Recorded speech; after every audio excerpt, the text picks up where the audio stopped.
Good morning, Flagler County. I'm Rich Carroll. You're listening to Flagler's Morning News on Monday, November 20th. Deputies arrested an 11-year-old student for making threats to kill another student. The sixth grader from Indian Trails Middle School is accused of sending text messages threatening to assassinate his fellow classmates. Deputies arrested the student Thursday after a parent reported the concerning text messages to the Flagler County Sheriff's Office. Flagler County Sheriff Rick Staley says the student is facing a charge of making written threats to kill or do bodily harm. Staley had this message for parents. Talk to your kids about the right way to handle disputes. Making a threat to kill someone is not it and will get you arrested every time. So parents, be the sheriff in your house. Talk to your kids. If you won't, we will be the sheriff of your kid. The boy is in the custody of the Florida Department of Juvenile Justice. This local news is a service of Flagler County's Toyota dealer, Beaver Toyota US 1 St. Augustine, here to wow you.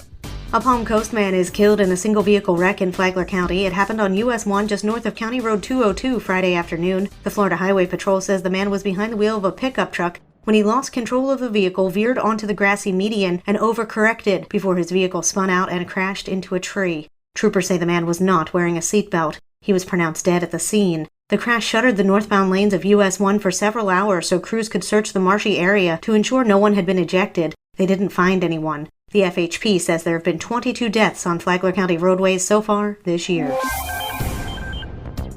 If you thought the roads and the airports were congested before, just wait, because it's going to be even busier this year. More than 3 million Floridians are expected to travel over the Thanksgiving holiday weekend. Mark Jenkins is with AAA Florida. This is going to be the busiest Thanksgiving in almost 2 decades. Second highest travel volume on record. With more than 3 million people traveling, that's 87,000 more Floridians than last year's Thanksgiving. Floridians will be traveling by planes, trains, and especially by car. For auto travel, we're looking at nearly 2.8 million Floridians who are hitting the road. That's nearly 71,000 more Florida drivers than last year, just 10,000 shy of the all-time high, which was back in 2005. But we're definitely exceeding pre-pandemic levels. So whatever drop-off that we saw because of the pandemic, that's mostly come back. And so people are eagerly anticipating an opportunity to take that trip and reconnect with their family and friends. The busiest travel days? The busiest days out on the road are likely to be on Tuesday and Wednesday before Thanksgiving, and then on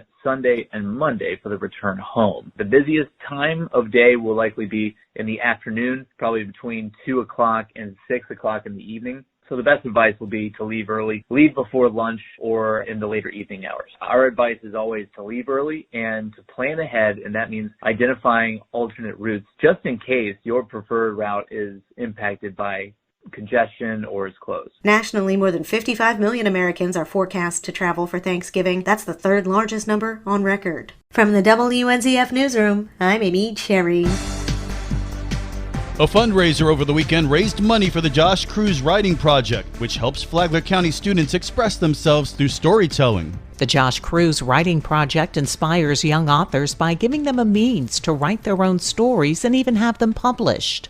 Flagler School Superintendent LaShaka Moore explains in more detail about this year's event. It really gives our students an opportunity for creative writing and an opportunity for them to really express themselves and their story. They get an opportunity to have it published, to see it all the way from the beginning through the editing process to the end. So it's really a great opportunity that our students are getting that they don't get but in the regular school day. This program was established in memory of Flagler Palm